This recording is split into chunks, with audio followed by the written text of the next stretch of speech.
unboxing ni Master Pi Vlog. Dito po tayo. Lumo po tayo ng pusit. Simple lang ito. Hapunan ng trupa namin. Simple lang. Ginigisa muna natin yung lamas. Mga ricados. Ito po. Saktong-sakto pag nasusunog na ito ng kunti, malabas na yung kapas niya. Tapos natin yung pusit. Ito na po tayo. Yung pusit natin.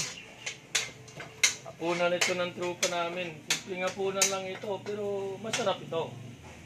Simple lang. Mamaya matitikman nyo ito. Marami naman ito, 1 kilo.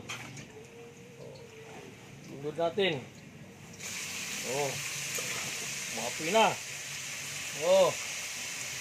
Yun ang paborito ng tropa namin dito. Adubong pusit po ito. Mga chokski. Mamaya, titikman ito. Masarap ito. Lagi lang kayong sumasabay-bay sa Master Pi Vlog po. Ito na. Ito yung namin. Lagyan natin ng suka. Kalong musupsupang sarap. Ito po yung simpleng lutuan. Suka. Mamaya, abangan nyo lang ito mamaya. Maraming salamat po.